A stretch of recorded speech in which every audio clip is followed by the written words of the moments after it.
పరిపాలన ఇలా జరగడం అనేది చాలా బాధాకరం. ఇప్పటికైనా తక్షణమే స్పందించండి జయరాం అన్నగారు. మీరు తక్షణమే స్పందించి ఆయనకి ఇమ్మీడియట్గా శిక్ష పడే విధంగా కృషి చేస్తే బాగుంటుంది. లేదంటే ఖచ్చితంగా మహిళలే బుద్ధి చెప్తారు మీకు, మీ గవర్నమెంట్కి. ఎందుకంటే ఈరోజు జగన్మోహన్ రెడ్డి గారి పరిపాలనలోన అన్ని వర్గాలకి ఈరోజు ఏ వర్గం కూడా హ్యాపీగా లేదు. ఎస్పెషల్లీ మహిళలు. ఆయన దిశ చట్టం అని చెప్పి చట్టాన్ని చేశానంటున్నాడు, పోలీస్ స్టేషన్లో పెట్టాడు. మరి ఆ చట్టం ఎక్కడ ఉపయోగపడుతుంది అనేది ఎవరికి తెలియదు. చట్టం అనేది శాసనసభలోన పార్లమెంట్లోన బిల్ పాస్ చేసి రావాలి.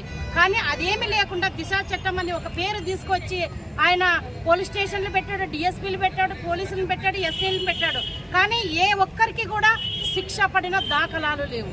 కేవలం మహిళలకు మోసం చేయడానికి ఈరోజు ఆ దిశ చట్టం అనేది ఒకటి పెట్టి మహిళల్ని మోసం చేస్తున్నారు.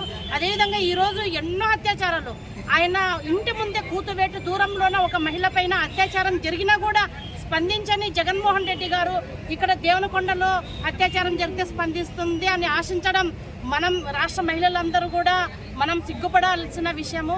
కాబట్టి ఇప్పటికైనా ఈ జగన్మోహన్ రెడ్డి గారు అన్ని వర్గాలను ఏ విధంగా అయితే మోసం చేశారో మహిళలను కూడా అదే విధంగా మోసం చేస్తున్నారు. ఆయనకు అంటే చిన్న పిల్ల, 7 సంవత్సరాల పిల్ల అంటే నిజంగా బాధేస్తుంది. అట్లాంటి వాళ్ళకి పార్టీలకు అతీతంగా ఖచ్చితంగా శిక్ష పడాలని చెప్పి మేమందరం కూడా, తెలుగు మహిళలు అందరం కూడా పెద్ద ఎత్తున, ఒకవేళ ఆయనకు శిక్ష పడకపోతే ఖచ్చితంగా మేము పోలీస్ స్టేషన్లో ముట్టడిస్తాం, అవసరమైతే జగన్మోహన్ రెడ్డి ఇంటిని కూడా ముట్టడిస్తామని చెప్పి ఈ సందర్భంగా తెలియజేసుకుంటున్నాను. బాధితురాలకి టీడీపీ ప్రభుత్వం ఎప్పుడూ అండగా ఉంటుంది.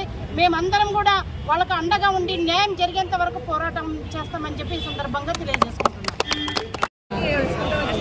వచ్చిన తర్వాత మా మామ చూస్తే మా మామ చూసిన తర్వాత ఇంటి దగ్గరకు వస్తే ఇలా పారిపోయినాడు. మేము పడే హాస్పిటల్కి వచ్చినాం సార్. ఇప్పుడు మీ డిమాండ్ ఏమో మా డిమాండ్ సంపాలా శిక్షించాలా.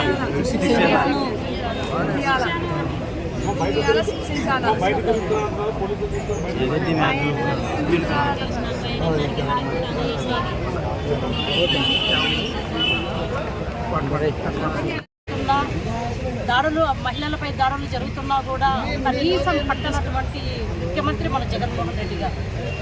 ఈరోజు హోమ్ మినిస్టర్గా తానేటి వనిత గారు ఉన్నారు. ఒక మహిళ ఉండి కూడా ఆమె ఈరోజు ఈ దాడిని ఖండించకపోవడం అనేది చాలా సిగ్గుచేటు. ఎందుకంటే ఈ జగన్మోహన్ రెడ్డి గారి పరిపాలనలోన ఇంతకుముందు మేకతోటి సుచరిత, అదేవిధంగా తానేటి వనిత ఇద్దరు కూడా హోమ్ మినిస్టర్లు ఉన్నా కూడా పోలీసు యంత్రాంగం వాళ్ళ చేతిలో పెట్టుకుని కూడా ఈరోజు ఎవరైతే అత్యాచార